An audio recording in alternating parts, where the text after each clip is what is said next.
70살에 망한 아들 내외를 거뒀습니다. 며느리 속옷까지 빨아주며 갓난 손주를 키웠죠. 하지만 위암 수술을 받고 돌아온 제게 며느리는 내일에 볼 수 있냐 물었습니다. 제 아들까지 저에게 노망 드셨냐 하더군요. 저는 모든 것을 정리하기로 결심했습니다. 끝까지 지켜봐 주세요. 제 나이 70, 박지숙이에요. 요즘 아침에 눈 뜨는 게 참 좋아요. 여기 고양시 저희 집 공기가 참 맑거든요. 해가 일찍부터 마당 깊숙이 들어와요. 우리 영감, 이민호 씨는 올해 74인데 나보다 더 부지런해요. 새벽같이 일어나서 저 정원에 있는 꽃들 물 주고 장가지 쳐내고 말은 별로 없어도 평생을 저렇게 묵묵히 제 할 일 하는 사람이죠. 이 집이요. 아이고, 말도 마세요. 우리 부부가 정말 평생을 악착같이 모아서 지은 집이에요. 자식 셋 다 결혼시키고 이제 정말 우리 둘만 편히 쉬자 하고 마련한 우리만의 안식처죠. 그래서 그런가 저 소나무 하나, 마당에 핀 수국 하나도 다 내 자식 같아요. 제가 또 성격이 꼼꼼해서 뭘 대충 하는 걸 못 봐요. 잡초 하나 난 꼴을 못 보거든요. 호미 들고 쪼그려 앉아서 잡초 뽑고 있으면 우리 영감이 말없이 와서 수건 하나 목에 둘러주고 가요. 그런 게 부부 아니겠어요. 그날 아침에도 그랬어요. 남편이랑 마당에 앉아서 커피 한잔 하는데 여보, 이제 정말 우리 둘뿐이네. 자식들 다 내보내고 나니 집이 조용해서 너무 좋다 그랬죠. 남편은 그저 그렇지 하고 고개만 끄덕였고요. 그 평화가, 그 고요함이 얼마나 소중했는지 몰라요. 그땐 정말 몰랐죠. 그 평화가 그렇게 쉽게 깨질 줄은. 그날이 주말 저녁이었어요. 밥 먹으려고 막 상 차리는데 초인종이 울리더라고요. 이 시간에 올 사람이 없는데 문을 열었더니 아이고 세상에 막내 아들 지훈이가 며느리 유나랑 웬 갓난아기를 둘러업고 서 있는 거예요. 근데 몰골이 말이 아니었어요. 지훈 녀석은 얼굴이 하얗게 질려서 꼭 넋이 나간 사람 같고 며느리는 눈이 퉁퉁 부어서 금방이라도 쓰러질 것 같았죠. 아니 너희들 웬일이냐? 밥은 먹었어? 일단 들어오라고 앉으라고 하는데 개들이 털썩 주저앉더니 말을 못 꺼내는 거예요. 가슴이 쿵 내려앉았죠. 무슨 일이 터졌구나. 한참을 뜸들이다가 지훈이가 입을 열었는데 글쎄 그 스타트업인가 뭔가 한다더니 그게 아주 그냥 쫄딱 망했다는 거예요. 그냥 망한 게 아니라 빚더미에 올라앉았다고.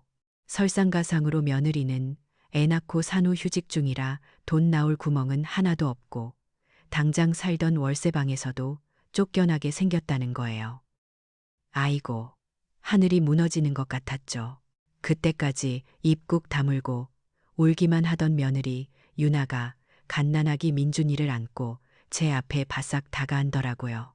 그러더니 어머님, 아버님, 저희 정말 갈 데가 없어요. 딱 1년만요. 아뇨, 그냥 우리 민준이 걸을 때까지만이라도 제발 신세 좀 지겠습니다.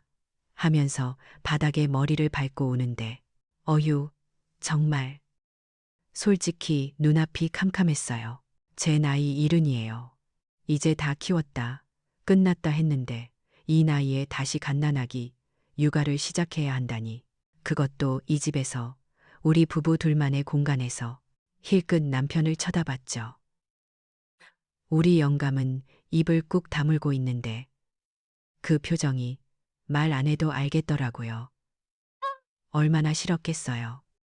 근데 어떡해요. 응애, 응애. 그 갓난 손자, 울음소리가 꼭 저한테 살려달라고 하는 것 같았어요. 그리고 저 녀석, 제 막내 아들인데 저렇게 다 죽어가는 얼굴로 앉아 있는데 어느 부모가 그걸 매정하게 내치겠어요. 제가 참 이놈의 정이 뭔지 한숨이 푹 나오더라고요. 일단 들어와 밥부터 먹어라. 그 말 한마디에 며느리가 고맙다고 어찌나 우는지 우리 영감은 그저 방으로 들어가기 전에 저를 쳐다보면서 깊은 한숨을 한 번 내쉬더라고요. 그 한숨이 어찌나 무겁던지 다음 날부터 바로 짐이 들어오기 시작했어요. 뭐, 쫓겨나다시피 나왔으니 짐이랄 게 많지도 않았지만, 그래도 아기 용품이 보통이 아니잖아요. 집안이 순식간에 발 디딜 틈이 없어졌죠. 어디서 재워야 하나? 제 서재가 있었거든요. 뭐, 서재랄 것도 없이 그냥 책 몇 권 꽂아두고 바느질감 늘어놓는 작은 방이었는데, 아기 침대를 놔야 한다고 하니 제 짐을 다 빼야 했어요. 평생 쓰던 재봉틀이랑 책들을 창고방으로 옮기는데 마음이 참 그렇더라고요. 그래도 어쩌겠어요. 일부러 남편 들으라고 더 밝게 말했죠. 여보, 그래도 집안에 아기 울음소리 들리니까 활기차고 좋네. 안 그래요? 남편은 대답도 안 했지만 그렇게라도 믿고 싶었어요.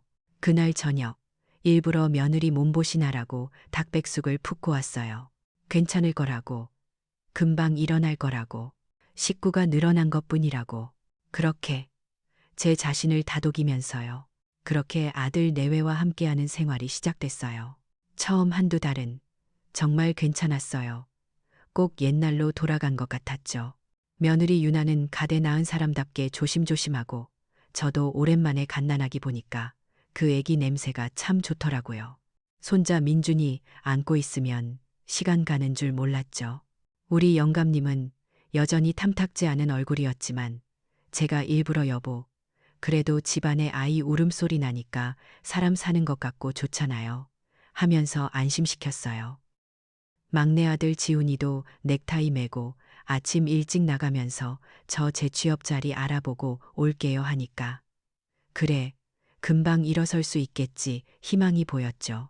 그 두 달이 꼭 폭풍이 오기 전 마지막으로 고요한 날씨 같았다는 걸 그때는 미처 몰랐어요.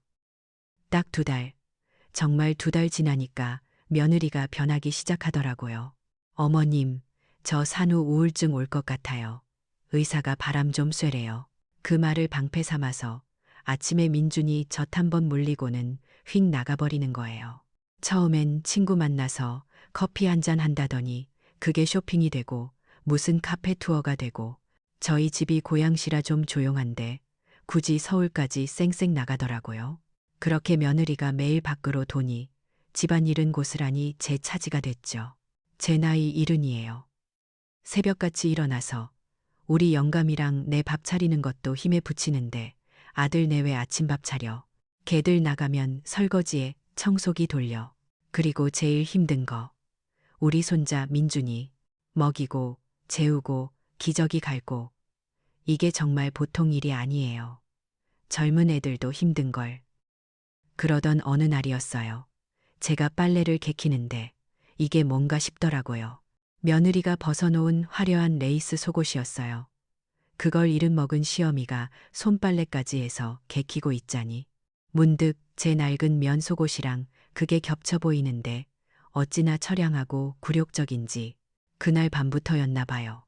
허리가 끊어질 것처럼 아프고 어깨가 결려서 잠을 못 자기 시작했어요. 누적된 피로가 뼈마디를 쑤시는데 며느리는 제 속도 모르고 다음 날도 예쁘게 화장을 하고 있더라고요. 도저히 이대로는 안 되겠다 싶었어요. 제가 몸져 누우면 이 늙은 영감이랑 손자는 누가 돌보겠어요. 큰맘 먹고 외출 준비하는 며느리 뒤로 가서 조심스럽게 말을 꺼냈죠. 애미야, 다름이 아니라 내가 나이가 있어서 그런지 하루 종일 민준이 보는 게 좀 힘에 부치는구나. 너 어차피 외출할 때 민준이 유모차에 태워서 같이 좀 나가면 어떻겠니? 제 딴에는 정말 어렵게 꺼낸 말이었어요. 근데 며느리가 화장하던 손을 딱 멈추더라고요. 그러더니 거울을 통해서 저를 빤히 쳐다보면서 정말 차갑게 말하는 거예요. 어머니, 제가 지금 왜 나가는 건데요? 산후 우울증 때문에 나가는 거잖아요. 애 데리고 나가면 그게 쉬는 거예요. 어머닌 어차피 집에 계시는데 봐주시는 게 당연하죠. 당연하다고요? 그 당연하다는 한마디에 머리를 한 대 세게 맞은 것 같았어요. 아무 대답도 못하고 멍하니 서 있는데 며느리는 보란 듯이 향수까지 뿌리고는 현관문을 쾅 닫고 나가더라고요. 그 문 닫히는 소리와 함께 제 마음속에 뭔가 뜨거웠던 것도 차갑게 식어버리는 것 같았어요. 아, 내가 불쌍해서 아들을 가엾게 여겨서 받아준 이 일이 이 아이한테는 그저 당연한 희생이었구나. 그때 깨달았죠. 이건 뭔가 단단히 잘못됐다는 거려. 그 당연하다는 말을 들은 날부터였어요. 제 마음이 뭐랄까 아주 차갑게 바닥으로 가라앉는 기분이었죠. 그 뒤로 며느리하고는 꼭 필요한 말 아니면 섞지 않았어요. 겉으로는 평소와 똑같이 밥 차려주고 청소하고 손잡았지만 제 속은 썩어 들어갔죠. 그렇게 살얼음판 같던 시벌이 됐어요. 찬바람 불기 시작하면 주부들은 바빠지잖아요. 김장철이 돌아온 거예요. 솔직히 말해서 올해는 정말 하고 싶지 않았어요. 안 그래도 민준이 보느라 허리 펼 날이 없는데 그 힘든 김장을. 근데 며느리가 거실에서 텔레비전 보면서 툭 던지더라고요. 어머님, 올해 김치 안 하세요? 그게 꼭 김치 담가서 대령해라는 말로 들리는 거 있죠. 참고 참으면서 해야지. 대답했더니 기다렸다는 듯이 한술 더 뜨는 거예요. 그럼 하시는 김에 저희 친정에도 좀 보내드리게 넉넉히 해주세요. 엄마가 어머님 김치 맛있다고 하셔서 어이가 없었죠. 돕지는 못할 망정. 그 순간 저도 모르게 욱해서 말이 튀어나왔어요. 그래, 좋다. 해줄게. 대신 조건이 있다. 며느리가 웬일인가 싶어 쳐다보더라고요. 이번 주말, 토요일, 일요일, 내가 민준이 하루 종일 봐라. 나 도저히 애 없고는 김치 못 담근다. 유나는 입이 툭 튀어나왔지만 친정에 김치 보낼 생각에 마지못해 고개를 끄덕이더라고요. 그리고 김장하는 날이 됐죠. 새벽부터 일어나서 배추 절여놓은 거 씻고 양념 버무릴 준비를 다 마쳤어요. 이제 정말 시작해볼까 하는데 안방에서 민준이가 깨서 자지러지게 우는 거예요. 애미야, 민준이 좀 봐라. 조용해요. 방문을 열어봤더니 텅 비어 있는 거예요. 며느리가 없어요. 아들 녀석은 회사에 급한 일 생겼다고 아침 일찍 튀어나갔고요. 둘이 아주 작정을 한 거죠. 어떡해요. 애는 울지, 배추는 산더미처럼 쌓여 있지. 눈물이 핑 돌았어요. 결국 제가 아기 포대기로 민준이를 등에 둘러업었어요. 이른 먹은 할미가 등 뒤에선 손자가 땀띠나게 울어대는데 앞에선 그 매운 양념을 버무리고 있었던 거예요. 허리는 끊어질 것 같고 어깨는 빠질 것 같고 내가 지금 여기서 뭘 하고 있나? 서러움이 복받쳐서 양념 버무리면서 얼마나 울었는지 몰라요. 그렇게 저녁 늦게까지 끙끙대서 겨우 김장을 마쳤어요. 파김치가 돼서 거실에 주저앉아 있는데 현관문이 열리더라고요. 며느리가 들어오는데 양손엔 쇼핑백이 잔뜩 들려있고 입엔 커피까지 물고 있더라고요. 저를 보고 넘어 아직 안 주무셨네요 하더니 김치통 쪽으로 가더라고요. 그러더니 뚜껑을 열고 갓 버무린 김치를 손으로 쑥 뽑아 맛을 봐요. 어머님, 김치가 왜 이렇게 짜요? 젓갈 냄새도 너무 강하고 제 입맛엔 좀 안 맞네요. 그러면서 제일 큰 김치통을 가져오더니 입맛에 안 맞다던 그 김치를 꾹꾹 눌러 담는 거예요. 친정에 갖다 준다고. 그 순간 제 머릿속에서 뭔가가 툭 하고 끊어지는 소리가 났어요. 제가 뭘 했는지도 모르겠어요. 그냥 눈앞이 하얘지더니 남은 김치가 담긴 대야를 번쩍 들어서 며느리 발 앞에 그대로 내동댕이 쳐버렸어요. 쨍그랑 하는 소리와 함께 김치 국물이 며느리가 입고 있던 그 비싼 흰색 원피스에 전부 튀었죠. 며느리가 경악을 하면서 저한테 소리를 지르더라고요. 어머니, 지금 뭐 하시는 거예요? 미쳤어요? 미쳤냐고요? 그 말에 저도 모르게 손이 올라갔어요. 짝! 소리가 온 집안에 울려 퍼졌죠. 며느리는 자기 뺨을 감싸 쥐고 저를 무슨 벌레 보듯이 쳐다보더라고요. 그러곤 울면서 방으로 뛰어들어가 버렸어요. 저는 그냥 그 자리에 주저앉아 버렸어요. 다리가 풀려서 내가 며느리를 때렸구나. 손이 덜덜 떨렸죠. 그때였어요. 며느리가 거실 테이블에 핸드폰을 두고 갔더라고요. 근데 마침 화면이 반짝 켜지면서 알림이 뜨는 거예요.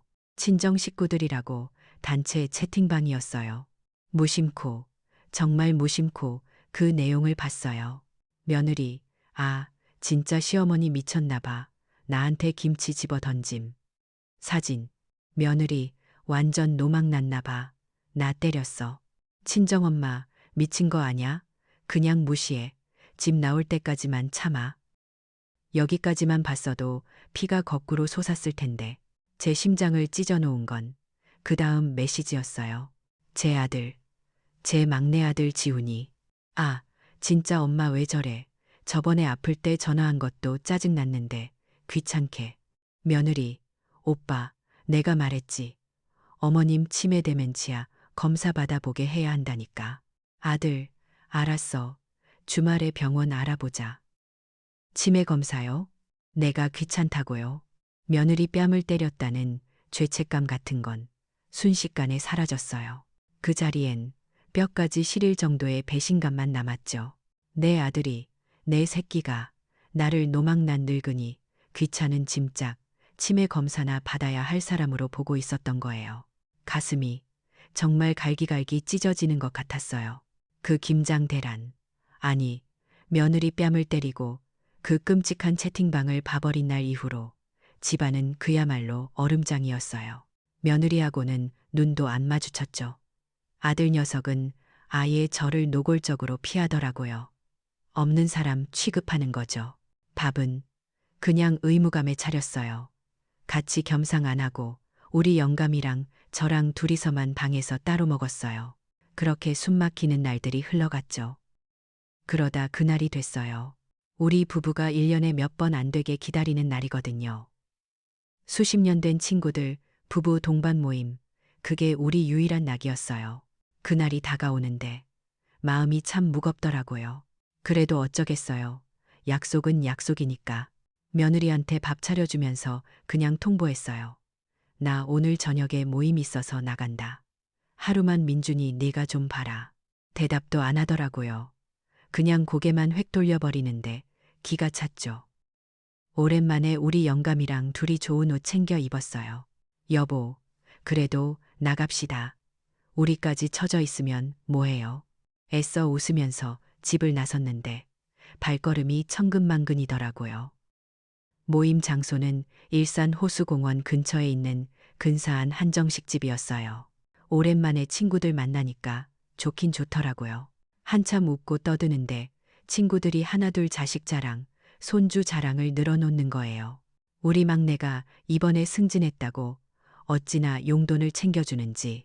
나는 주말마다 며느리가 반찬해다 날라서 편해.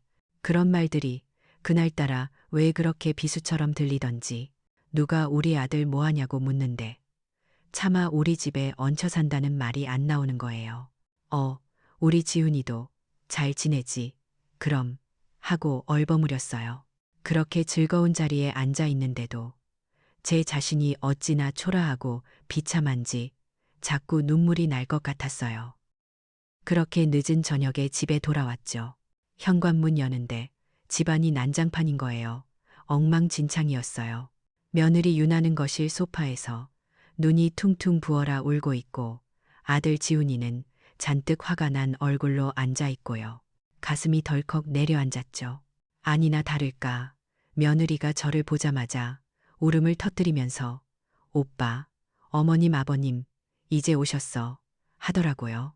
그러면서 나 오늘 하루 종일 민준이 보느라 죽는 줄 알았다고 밥도 못 먹고 연락도 안 되고 하면서 서럽게 우는 거예요. 그 말을 듣자마자 아들 지훈이가 벌떡 일어나더니 다짜고짜 저희 부부한테 고함을 지르는 거예요. 어머니, 아버지, 어떻게 저희한테 이럴 수 있어요? 하루 종일 애 엄마 혼자 집에 버려두고 연락 한 통 없이 이게 뭐 하시는 거예요? 기가 막혀서 우리 영감이 참다 참다 한마디 했죠. 우리가 너희 부모냐? 우리도 친구들 만날 권리가 있어. 그랬더니 제 아들이, 제 막내 아들 지훈이가 이성을 잃고 저희를 향해 소리를 지르는데 모임? 이제 다 늙으셔서 판단력도 없으신가? 다 노망이라도 드셨어요. 노망, 논란? 그 말을 제 아들 입에서 직접 들었어요.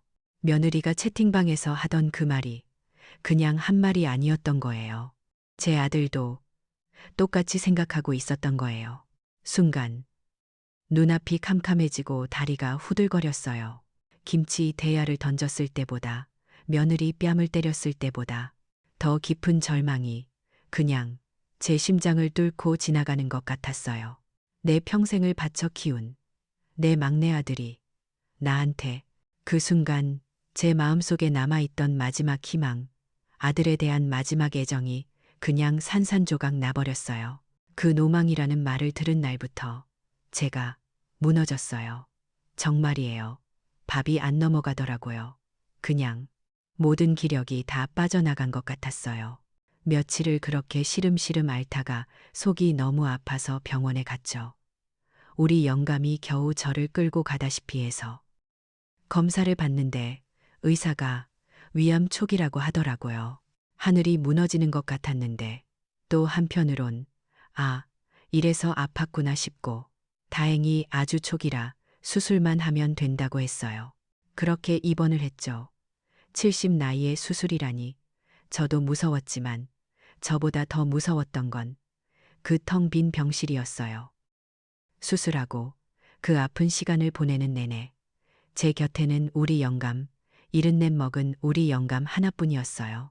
같은 집에 사는 제 아들, 며느리요. 코빼기도 안 비치더라고요. 전화 한 통 없었어요. 바쁘다, 애 때문에 못 간다.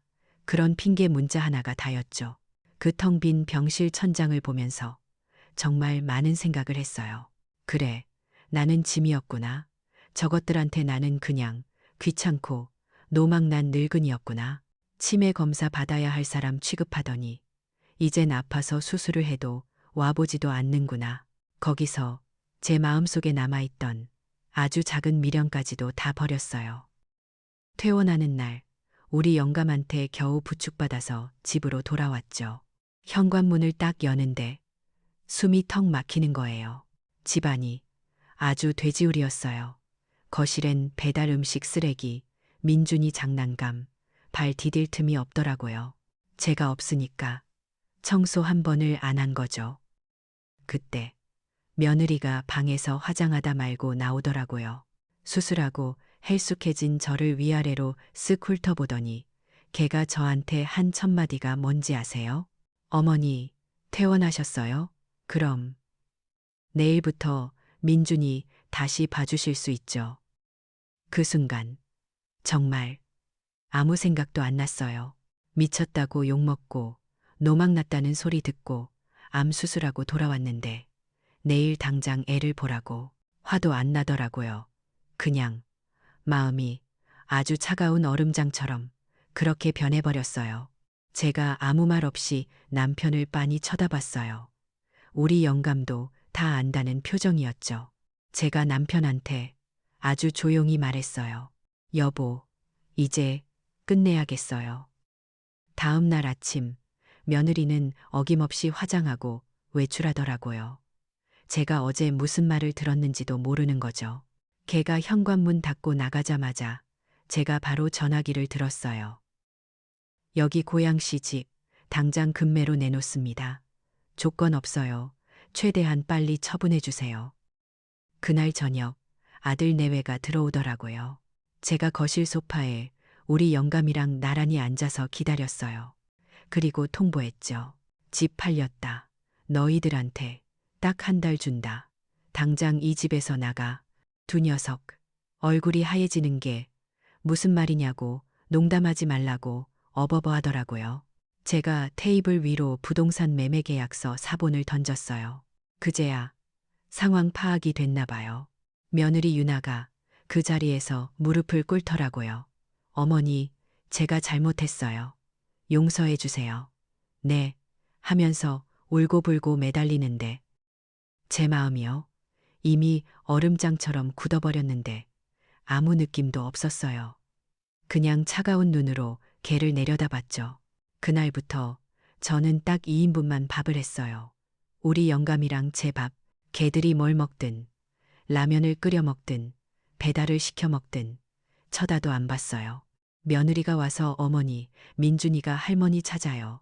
하면서 애를 제 방문 앞에 데려다 놨더라고요. 애가 밖에서 할미, 할미 하고 우는데 문 안 열었어요. 독하다고 해도 어쩔 수 없어요. 제 가슴도 찢어졌지만 이미 제 마음은 돌아설 수 없는 강을 건넜거든요.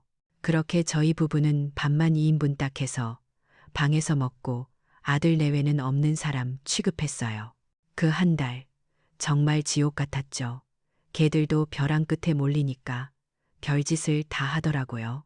며느리가 매일같이 방문 밖에서 울고불고, 지훈이 녀석은 술만 마셔댔고요. 그러다 정말 마지막 발악을 하더라고요. 지훈이가 큰형, 그러니까 상철이한테 전화를 한 거예요. 저한테 다 들렸어요. 형, 나 좀 살려줘. 어머니 아버지가 이상해. 갑자기 며느리 오해해서 우리 내쫓으신대. 형이 와서 말 좀 해줘. 끝까지 거짓말을 하더라고요. 며칠 뒤에 정말로 큰아들 상철이가 잔뜩 화가 난 얼굴로 집에 닥쳤어요. 동생 편들러 온 거죠. 어머니, 아버지, 이게 무슨 일이세요? 지훈이 말이 다 맞아요? 저희 부부를 보자마자 따지듯이 묻더라고요. 우리 영감은 화가 나서 내 동생한테 직접 물어봐라 소리치는데 제가 그냥 조용히 상철이 손을 잡고 방으로 불렀어요. 그리고 딱 한마디 했어요. 걔가 뭐라고 했는지. 상철아, 내 동생이 내 아우 지훈이가 이 어미 면전에 대고 이제 다 늙어서 노망로 런이 들었다고 했다. 상철이 얼굴이 하얗게 질리더라고요. 제 단호한 표정을 보더니 그게 거짓말이 아니란 걸 안 거죠. 부들부들 떨더니 거실로 뛰쳐나가더라고요. 그러곤 지훈이 녀석 멱살을 잡고 소리를 지르는데 이 미친놈아, 너 부모님한테 그게 할 소리야. 그 한마디면 끝난 거야. 넌 더 이상 변명할 가치도 없어. 이 폐륜 자식아. 아들 둘이 엉겨붙어 싸우는 걸 그냥 쳐다만 봤어요. 상철이가 저희 부부한테 와서 무릎을 꿇더라고요. 아버지, 어머니, 저런 놈을 동생이라고 제가 대신 사죄하겠습니다. 죄송합니다. 그러곤 지훈이 녀석을 질질 끌고 그대로 집을 나가버렸어요. 그렇게 지훈이의 마지막 희망도 끊어졌죠. 정확히 한 달째 되던 날, 집 앞에 이삿짐 트럭이 한 대 왔어요. 상철이가 그래도 동생이라고 작은 원룸 하나 얻을 보증금은 대줬나 보더라고요. 짐이랄 것도 별로 없었죠. 다 실리고 며느리 유나가 정말 해숙하고 초췌해진 얼굴로 제 앞에 서더라고요. 아무 말 없이 바닥에 정말 이마가 닿을 듯이 고개를 숙이는데 뭐 진심이든 아니든 이미 늦었죠. 그때 며느리 품에 안겨있던 민준이가 저를 보더니 할미, 할미 하면서 안아달라고 팔을 뻗는 거예요. 아, 정말 그 순간엔 제 얼음장 같던 마음도 잠시 흔들리더라고요. 그래도 제가 손자를 안아주지 않았어요. 그냥 며느리 품으로 아이를 살짝 밀어넣고 차갑게 말했죠. 민준이, 잘 키워라. 그게 제 마지막 말이었어요. 우리 부부는 현관문 안쪽에 서서 개들이 탄 트럭이 골목을 완전히 사라질 때까지 배웅 같은 건 하지 않았어요. 그리고 일주일 뒤 우리 부부도 그 집을 팔고 이사했어요. 평생 일군, 그 집을요. 어디로 갔냐고요? 강릉에요. 제 고향이거든요. 바다가 바로 보이는 아주 작은 집 하나 구해서 그렇게 고향시를 떠났어요. 제 나이 70, 우리 영감 74. 그때부터 비로소 저희 둘만의 진짜 평화가 시작됐어요. 아침에 일어나서 영감이랑 텃밭 가꾸고 오후엔 손잡고 바닷가 산책하고 오직 우리 자신들만을 위해서 살았죠. 그렇게 몇 달이 지났나. 어느 날 그 녀석들이 저희 강릉집을 어떻게 알았는지 찾아왔더라고요. 정말 몰골이 말이 아니게 초췌하고 지쳐 보였어요. 며느리가 저를 보자마자 또 펑펑 울면서 그때는 정말 진심으로 사죄하는 것 같더라고요. 우리 영감이 먼저 입을 열었어요. 그래, 사람은 누구나 실수를 하면서 배우는 법이지. 용서한다는 뜻이었겠죠. 저는 그냥 묵묵히 밥상을 차렸어요. 예전처럼 따뜻하게 안아주진 않았지만 그래도 밥은 먹여 보냈어요. 예의는 차렸지만 분명히 거리는 뒀죠. 그리고 그 녀석들한테 말했어요. 이제 너희도 너희 삶을 살아라.